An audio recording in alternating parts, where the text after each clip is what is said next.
आज हम बात करते हैं साइक्लिक ग्रुप से रिलेटेड एक थ्योरम की, और जो कि बहुत इंपॉर्टेंट है। और उस थ्योरम का स्टेटमेंट है एवरी सब group of cyclic group is cyclic. यानी अगर कोई ग्रुप साइक्लिक है तो उसका हर सब ग्रुप भी साइक्लिक होगा, या ये कह सकते हैं कि हर साइक्लिक ग्रुप का सब ग्रुप भी साइक्लिक होता है।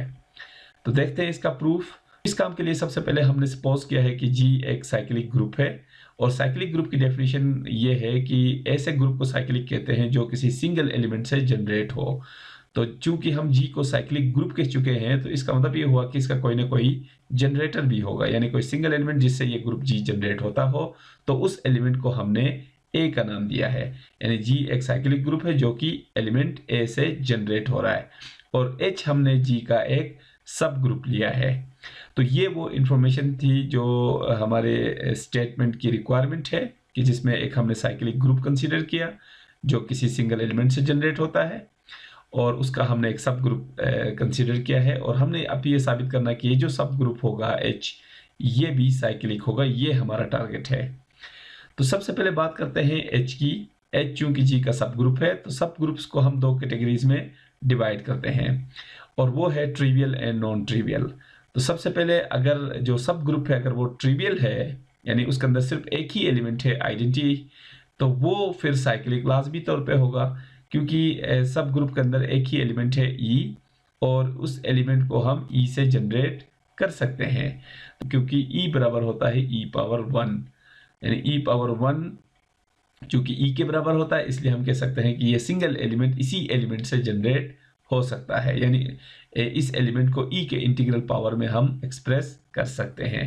तो इसका मतलब ये हुआ कि एच जो है वो साइक्लिक सब ग्रुप है। लेकिन ये रिजल्ट हम प्रूफ कर चुके हैं सिर्फ ट्रिवियल केस के लिए। अब सेकंड केस हम कंसीडर करते हैं कि अगर एच नॉन ट्रिवियल हो, यानी एच एक सब ग्रुप तो है, लेकिन उसमें सिर्फ एक एलिमेंट नहीं है बल्कि एक से ज्यादा एलिमेंट्स, यानी नॉन ट्रिवियल केस है। यानी आइडेंटिटी के अलावा भी उसके अंदर एलिमेंट्स हैं, कि there exist E not equal to X belongs to H. इसका मतलब ये है कि अगर E non H non trivial है, तो एच के अंदर एक एलिमेंट एक्स ऐसा बिलोंग करेगा जो ई के इक्वल नहीं होगा, या यूं कह सकते हैं कि ई के अलावा भी कोई एक एलिमेंट जो है वो एच से लाजमी तौर पर बिलोंग करेगा, क्योंकि ई ने एच से तो बिलोंग करना ही करना है, क्योंकि ई जो है वो आइडेंटिटी एलिमेंट है, और एच को हम सब ग्रुप कह चुके हैं। तो सब ग्रुप के अंदर आइडेंटिटी एलिमेंट का होना लाजमी है। तो एच के अंदर ई एलिमेंट तो है ही, लेकिन उसके साथ साथ इसके अंदर सिर्फ ई नहीं है, ई के अलावा भी कुछ एलिमेंट्स होंगे, क्योंकि हमने ये केस लिया है कि एच एक नॉन ट्रिवियल सब ग्रुप है। तो इसलिए हमने कहा कि अगर नॉन ट्रिवियल है तो एच के अंदर ई के अलावा भी एक एलिमेंट ऐसा होगा जो ई से डिफरेंट होगा, लेकिन वो एच से बिलोंग करेगा, such that X is equal to A power N. ये हमने कैसे लिख दिया? तो अब चूंकि एच जो है वो जी का सब ग्रुप है, सब ग्रुप होने का मतलब ये उसका सबसेट भी है, यानी एच का हर एलिमेंट इनडायरेक्टली वो जी का भी एलिमेंट है, क्योंकि एच जो है वो जी का सबसेट भी है। यानी एच का हर एलिमेंट जी का भी एलिमेंट है। अगर एक्स एच से बिलोंग करता है, तो इसका मतलब ये हुआ कि एक्स फिर लाजमी तौर पे जी से भी बिलोंग करेगा। और जी को हम सपोज कर चुके हैं कि जी एक साइक्लिक ग्रुप है जो कि जनरेट हो रहा है एलिमेंट ए से। तो जी, अगर जी के साइक्लिक होने का मतलब ये होता है कि जी के हर एलिमेंट को इस जनरेटर के एक्सपोनेंशियल फॉर्म कहें, या इसको हम इंटीग्रल पावर्स में एक्सप्रेस कर सकते हैं। तो x जो है वो बेसिकली डायरेक्टली तो h का एलिमेंट है, इनडायरेक्टली x जो है वो g का एलिमेंट है। तो इसका मतलब ये हुआ कि x को भी हम a के इंटीग्रल पावर में एक्सप्रेस कर सकते हैं। यही चीज़ हमने यहाँ पे लिख दी है।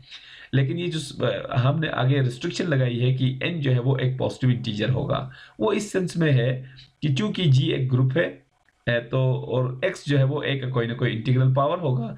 यानी इस केस में n जो है वो एक नेगेटिव इंटीजर भी हो सकता है, और n जो है वो एक पॉजिटिव इंटीजर भी हो सकता है। लेकिन हम ये कैसे कह रहे हैं कि n जो है वो लाजमी तौर पे एक पॉजिटिव इंटीजर होगा? वो इस सेंस में कि अगर हम n को नेगेटिव इंटीजर कंसीडर कर लें, तो x चूंकि g का एलिमेंट है, और जी चूंकि ग्रुप है, और ग्रुप के हर एलिमेंट का इन्वर्स भी लाजमी तौर पे जी से बिलोंग करना चाहिए।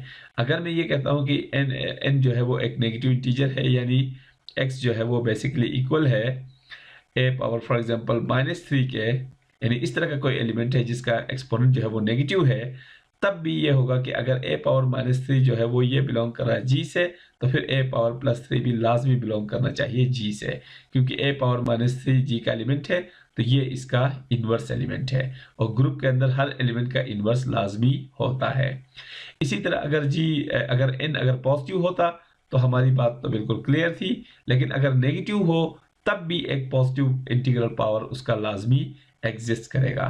तो इस बुनियाद पर हम कह रहे हैं कि n जो है वो एक लाजमी पॉजिटिव इंटीजर ऐसा होगा कि जिसको a के इंटीग्रल पावर में लिखने से वो x के इक्वल आएगा। अब इसके बाद एक और हमने सपोजिशन की है, let m belongs to z plus is the smallest integer such that a power m belongs to h। अब जाहिर है h के अंदर हमने ये कहा है कि आइडेंटिटी एलिमेंट के अलावा भी बहुत सारे एलिमेंट्स होंगे, लेकिन हमें ये भी पता है कि h के अंदर जितने भी एलिमेंट्स हैं वो सब के सब डायरेक्टली तो h के एलिमेंट्स हैं, लेकिन इनडायरेक्टली वो सब के सब g के भी एलिमेंट्स हैं।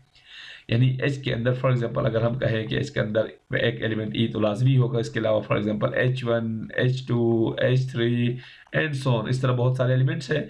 तो फिर ये एलिमेंट्स जो है वो डायरेक्टली h के एलिमेंट्स हैं, तो इनडायरेक्टली ये एलिमेंट्स फिर g के भी हैं, क्योंकि h जो है वो g का सब ग्रुप है यानी सबसेट भी है। तो h1 h के एलिमेंट होने के साथ साथ h1 जो है वो g का भी एलिमेंट है। इसी तरह h2 h के एलिमेंट होने के साथ साथ h2 जो है वो g का भी एलिमेंट है। और हमें पता है कि g एक साइक्लिक ग्रुप है जो कि एलिमेंट a से जनरेट हो रहा है, और किसी साइक्लिक ग्रुप के a से जनरेट होने का मतलब उस ग्रुप के हर एलिमेंट को उस जनरेटर के इंटीग्रल पावर में लिख सकते हैं। तो इसका मतलब ये हुआ कि h1 अगर g का एलिमेंट है तो फिर h1 को भी हम a के किसी न किसी इंटीग्रल पावर में लिख सकते हैं, h2 को भी हम a के किसी न किसी इंटीग्रल पावर में लिख सकते हैं। इसी तरह h4 h5 जितने भी h के अंदर एलिमेंट्स हैं उन सबको a के इंटीग्रल पावर्स में लिख सकते हैं। तो हम इस चीज़ को ये कह सकते हैं कि h के अंदर जो एलिमेंट्स होंगे वो बेसिकली एक तो आइडेंटिटी एलिमेंट है और उसके बाद h1 है तो वो जाहिर है वो भी a का कोई ना कोई इंटीग्रल पावर होगा। फॉर एग्जांपल इसको मैं कहता हूँ a इंटू m1, इसी तरह a पावर m2 यानी h2 जो है वो भी a का कोई ना कोई इंटीग्रल पावर है। इसी तरह h3 वो भी a का कोई ना कोई इंटीग्रल पावर होगा, उसको m3 कह रहे हैं एंड सो ऑन। तो यहाँ पे जो हमने सिचुएशन हमने सपोज की है वो ये कि इसके अंदर h के अंदर एक तो आइडेंटिटी एलिमेंट है और उसके अलावा जितने भी एलिमेंट्स हैं वो सब के सब a के इंटीग्रल पावर्स हैं। तो हमने ये कहा कि वो जो इंटीजर्स होंगे, जो पावर्स में जो इंटीजर्स हैं उनमें जाहिर है वो एक मिनिमम जो पॉजिटिव इंटीजर जो है वो लाजमी एग्जिस्ट करेगा, क्योंकि जितने भी इसके पावर्स है, फॉर एग्जांपल a का पावर m1 है, अगर ये नेगेटिव है तो a पावर प्लस m1 भी लाजमी होना चाहिए, क्योंकि h सब ग्रुप है। सब ग्रुप का मतलब हर एलिमेंट का इन्वर्स भी h के अंदर लाजमी है। अगर a का पावर माइनस m1 अगर बिलोंग कर रहा है h से, तो फिर a पावर प्लस m1 भी लाजमी बिलोंग करना चाहिए h से, क्योंकि ये इस एलिमेंट का ये इन्वर्स है और ये इसका इन्वर्स है। और सब ग्रुप के अंदर जितने भी एलिमेंट्स हैं उनमें से हर एलिमेंट का इन्वर्स भी सब ग्रुप के अंदर लाजमी होना चाहिए। तो इसका मतलब ये हुआ कि सब ग्रुप के अंदर आइडेंटिटी के अलावा जितने भी एलिमेंट्स हैं वो सब के सब a के इंटीग्रल पावर्स हैं, और a के जो इंटीजर पावर्स हैं उनमें से आधे जो है वो पॉजिटिव होंगे और आधे नेगेटिव होंगे। तो जो पॉजिटिव इंटीजर्स हैं a के इंटीग्रल पावर्स हैं इंटीजर्स, उनमें जाहिर है एक स्मॉलेस्ट इंटीजर भी होगा। अगर कोई सेट है या सबसेट है पॉजिटिव इंटीजर्स का तो उसमें स्मॉलेस्ट एलिमेंट लाजमी एग्जिस्ट करता है। तो इसका मतलब ये हुआ कि एक स्मॉलेस्ट इंटीजर जिसको हमने नाम m रखा है वो mz प्लस में ऐसा एलिमेंट ज़रूर होगा कि उस एलिमेंट को हम एक इंटीग्रल पावर में रखें तो वो एलिमेंट h से बिलोंग करेगा। यानी हम बेसिकली ये कहना चाह रहे हैं कि m से छोटा कोई पॉजिटिव इंटीजर ऐसा नहीं है जिसको एक इंटीग्रल पावर में रखने से वो एलिमेंट h से बिलोंग करे। तो जो सबसे छोटा इंटीग्रल पावर है पॉजिटिव इंटीग्रल पावर जिसको एक एक्सपोनेंट में रखने से वो एलिमेंट h से बिलोंग कर सकता है वो है m। इसके बाद हमने लिखा है कि now using division algorithm for n m belongs to z plus, क्योंकि हमें पता है कि डिवीजन एल्गोरिथम क्या है। डिवीजन एल्गोरिथम ये कहती है कि अगर हमारे पास दो इंटीजर्स हों a और b, यानी दो इंटीजर्स हों उनमें से एक इंटीजर जो है वो ग्रेटर देन 0 हो, तो फिर there exist q and r belongs to z such that a is equal to bq plus r। ये डिवीजन एल्गोरिथम का स्टेटमेंट है। तो तो यहाँ पे हम देख सकते हैं कि दो इंटीजर्स हमारे पास a और b की, यानी ये है कि तो a और b अगर दो इंटीजर्स हों, उनमें से एक ग्रेटर देन 0 है, तो दो मजीद इंटीजर्स ऐसे लाजमी एग्जिस्ट करेंगे कि उनमें से पहले इंटीजर को दूसरे और तीसरे के प्रोडक्ट और चौथे के साथ सम के फॉर्म में एक्सप्रेस कर सकते हैं, और वो भी एक यूनिक वे में। और यहाँ पे जो r होगा, यानी जो फोर्थ इंटीजर होगा, वो ग्रेटर आर इक्वल टू 0 होगा, बट लेस देन ये जो पॉजिटिव इंटीजर b है इससे लेस होगा। तो डिवीजन एल्गोरिथम अप्लाई करने के लिए हमारे पास ये दो सिचुएशंस होनी चाहिए, यानी दो इंटीजर्स हमारे पास ऐसे हों जिनमें से एक ग्रेटर देन 0 है। तो ये सिचुएशन हमारे पास पहले से मौजूद है, क्योंकि एक इंटीजर हमने लिया हुआ है n, ये रहा a पावर n, और हमने कहा कि n जो है वो एक पॉजिटिव इंटीजर है, और दूसरा एक एलिमेंट लिया है हमने m, और m के बारे में हमने कहा ये भी एक पॉजिटिव इंटीजर है। तो यहाँ पे a की जगह हम कंसीडर कर सकते हैं n, और b की जगह हम कंसीडर कर सकते हैं m। और क्लियरली देख सकते हैं कि ये जो b है वो चूंकि पॉजिटिव इंटीजर है, तो इसको मैं लिख सकता हूँ कि ये ग्रेटर देन 0 है। यानी हमारे पास दो इंटीजर्स ऐसे हैं कि जिनमें से एक इंटीजर जो है वो ग्रेटर देन 0 है। एक इंटीजर मीन्स कि कम से कम एक इंटीजर ग्रेटर देन 0 हो, तो उनमें से हम कह सकते हैं कि b या m जो है वो ग्रेटर देन 0 है b की जगह। तो इसके ऊपर हम फिर डिवीजन एल्गोरिथम लगा सकते हैं, और हम ये कह सकते हैं कि अगर n और m दो इंटीजर्स हैं जिनमें से एक इंटीजर ग्रेटर देन 0 है, तो फिर दो मजीद इंटीजर्स q और r लाजमी एग्जिस्ट करेंगे। यही हमने लिखा है, we have q and r belongs to g such that पहले इंटीजर को सेकंड और थर्ड के प्रोडक्ट में और फोर्थ के साथ सम के फॉर्म में लिख सकते हैं, जिनमें से जो फोर्थ इंटीजर होगा वो ग्रेटर आर इक्वल टू 0 होगा, but less than the second integer होगा। अब यहां से हम ये कंक्लूड कर सकते हैं कि n जो है वो m³ प्लस r के इक्वल है। इसको इक्वेशन नंबर 1 का नाम दिया है। a पावर n को हम लिख सकते हैं a power m³ plus r, और एक्सपोनेंशियल रूल्स के तहत मैं a पावर m³ को सेपरेट लिखूंगा और a पावर r को मैं सेपरेट लिख रहा हूँ, और यहाँ से मैं a पावर r को जो है मैं अलग रख रहा हूँ, बाकी a पावर m³ इसको मैं शिफ्ट कर रहा हूँ लेफ्ट साइड पे, तो ये a पावर n के साथ कंपोजिशन में आ जाएगा। यानी ये जो फैक्टर है a पावर r के साथ जो फैक्टर है, इसको मैं शिफ्ट कर रहा हूँ लेफ्ट पे, a पावर n के पास इसको शिफ्ट कर रहा हूँ, तो ये बन जाएगा a power minus m³ plus r। और ये चीज़ बिल्कुल इजी है कि ऐसा हम कैसे कर सकते हैं कि फॉर एग्जांपल हमारे पास a पावर m है इज इक्वल टू या into a b power m है is equal to c power m है। तो यहाँ से हम किसी भी फैक्टर को शिफ्ट करना चाहें तो उसका तरीका ये होता है कि इसके इन्वर्स से हम कंपोज करें दोनों तरफ, इन्वर्स कंपोज करें दोनों तरफ। यानी a पावर m को अगर शिफ्ट करना है तो मैं a पावर माइनस m को यहाँ से भी कंपोज करूंगा a power m into b power m के साथ, और a पावर माइनस m जो है वो कंपोज करूंगा c पावर m के साथ। तो इन दोनों का जो कंपोजिशन होगा वो आइडेंटिटी एलिमेंट होगा, क्योंकि एक दूसरे के इन्वर्सिस हैं। या ये कह सकते हैं कि a power minus m plus m 0, a power 0 identity into b power m होगा is equal to a power minus m into c power m, और ये मैं लिख सकता हूँ b power m is equal to a power minus m into c power m। तो ये वो सिचुएशन है जो हमने यहाँ पे लिखी है। यानी हमने ये जो a पावर m³ था इसको मैंने a पावर n के पास शिफ्ट कर दिया, तो इसका एक्सपोनेंट जो है वो नेगेटिव हो जाएगा। और ये में a पावर r था, चूंकि इसको हमने शिफ्ट कर चुके हैं तो a पावर r रह जाएगा एक तरफ, और ये जब उधर शिफ्ट होगा तो ये a पावर माइनस m³ होगा और ये a पावर n होगा। और इसको फर्दर हम लिख सकते हैं a पावर m अलग से और होल पावर माइनस q, ये हमने लिख दिया, और a पावर n को हमने एज इट इज यहाँ पे लिखा है। अब हम ये क्लेम कर रहे हैं कि ये जो इन दोनों की कॉम्पोजिशन है वो h से बिलोंग करता है। वो क्यों कर रहे हैं? तो सबसे पहले देखते हैं a power n। a power n के बारे में हमने ऊपर क्लेम किया है कि ये जो x जो है वो बेसिकली h का एलिमेंट है, और x जो है वो a पावर n के बराबर है। अगर x h से बिलोंग कर रहा है तो इसका मतलब ये हुआ कि a पावर n जो है वो h से बिलोंग कर रहा है। यानी ये जो फैक्टर है ये बेसिकली ये h का अपना एलिमेंट है। अब रही बात a पावर m की, तो a पावर m के बारे में भी हम कह चुके हैं यहाँ पे कि a पावर m जो है वो भी h का मेंबर है। तो यानी a पावर m भी h का मेंबर, a पावर n भी h का मेंबर।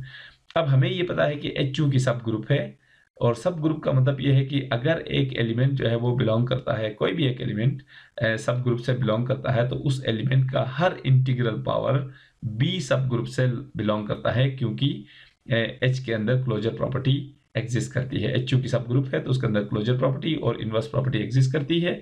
इसलिए हम कह सकते हैं कि अगर कोई एलिमेंट ग्रुप से या सब ग्रुप से बिलोंग करता है तो उस एलिमेंट का हर इंटीग्रल पावर भी उस सेट से बिलोंग करेगा। यानी ए अगर बिलोंग कर रहा है तो ए पावर -3 भी लाजमी बिलोंग करेगा एच से, ए पावर 10 भी लाजमी बिलोंग करेगा एच से, यानी ए का हर इंटीग्रल पावर एच से फिर लाजमी बिलोंग करेगा।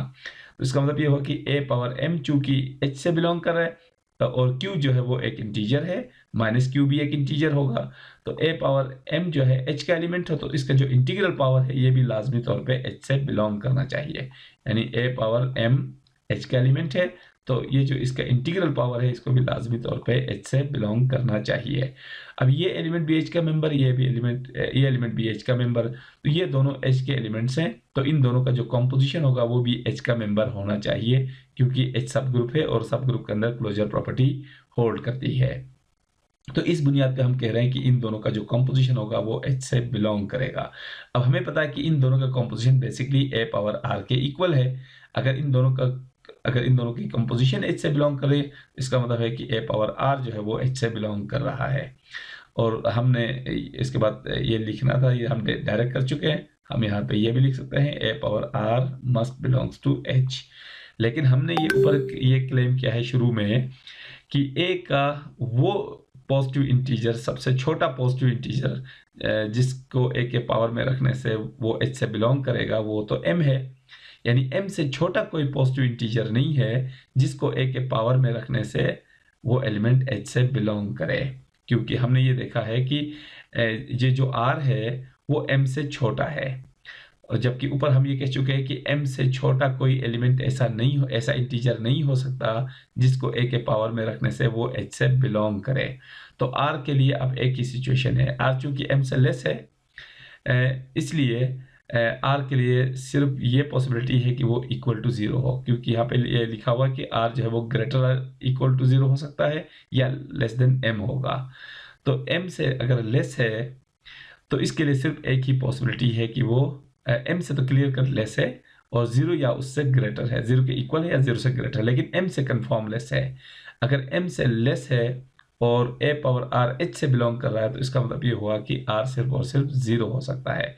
यानी 0 से ग्रेटर और m से लेस कोई ऐसा r नहीं हो सकता, यानी r जो ग्रेटर देन 0 हो बट लेस देन m हो और a power r belongs to h हो, ऐसा पॉसिबल नहीं है, क्योंकि ऐसी सिचुएशन में फिर ये कॉन्ट्रडिक्शन होगी जो चीज़ हम ऊपर सपोज कर चुके हैं। ऊपर हमने कहा है कि m जो है वो सबसे स्मॉलेस्ट इंटीजर है जिसके लिए a पावर m h से बिलोंग करता है, यानी सबसे छोटा इंटीजर जिसको a के पावर में रखने से वो h का एलिमेंट होगा वो m है। m से छोटा कोई पॉजिटिव इंटीजर ऐसा नहीं है जिसको a के पावर में रखने से वो h का एलिमेंट होगा। तो और r चूंकि m से छोटा है तो a पावर r फिर h से बिलोंग नहीं कर सकता। तो इसका मतलब, लेकिन हमारे पास ये रिजल्ट आ चुका है कि a पावर r h से बिलोंग कर रहा है, तो उसके लिए एक ही पॉसिबिलिटी है कि r जो है वो इक्वल टू 0 हो। ये चीज़ हम यहाँ पे लिख चुके हैं। अगर r इक्वल टू 0 होगा तो फिर इस जो हमारी सपोजिशन या हाइपोथेसिस है और ये जो रिजल्ट है इन दोनों के दरमियान फिर कोई कॉन्ट्रडिक्शन नहीं आ सकती है। तो इस कॉन्ट्रडिक्टरी जो सिचुएशन है इससे सिर्फ एक ही सूरत में बचा जा सकता है जब हमारे पास r की वैल्यू 0 हो। तो इसका मतलब फिर हमने यही लिया, चूंकि a पावर r जो है वो बिलोंग्स टू h है और r जो है वो m से लेस है, तो इसके अलावा कोई यहाँ पे पॉसिबिलिटी नहीं हो सकती कि r की वैल्यू 0 हो। तो इसका मतलब ये हुआ कि ये जो इक्वेशन नंबर 1 है अब उसकी फॉर्म कुछ इस तरह की बन जाएगी, n is equal to M Q, क्योंकि r की वैल्यू 0 है तो n is equal to M Q रह जाएगा हमारे पास। अब हम जाते हैं दोबारा उस x की तरफ, और हमें पता है कि ये जो x है वो h का एक आर्बिट्ररी एलिमेंट है। h के आर्बिट्ररी एलिमेंट होने का मतलब है कि h के अंदर जितने भी एलिमेंट्स हैं उनका एक रिप्रेजेंटेटिव एलिमेंट है।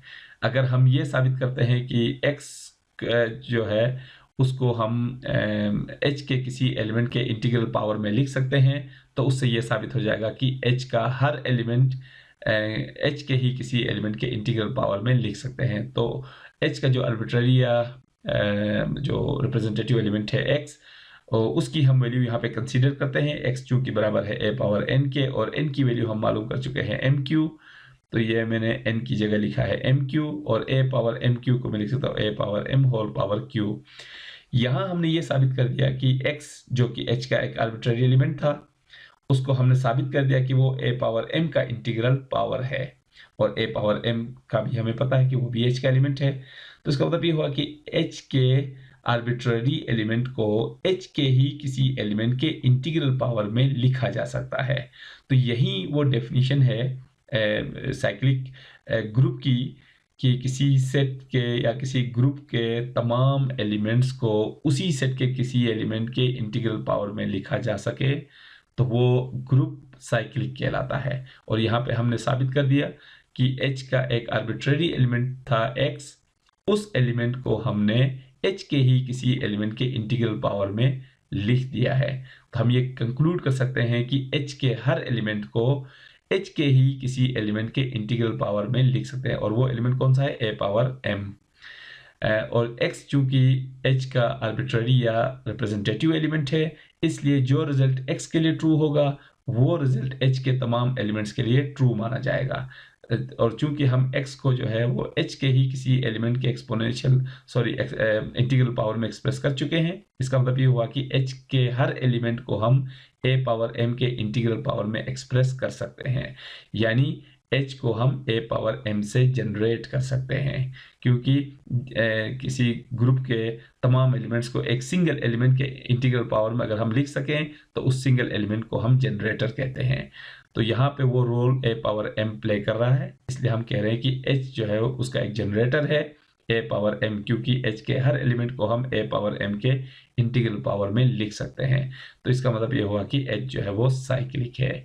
h यानी वो जो सब ग्रुप था और जिसको हमने साइक्लिक साबित करना था, वो काम हम क्लियर कर चुके हैं।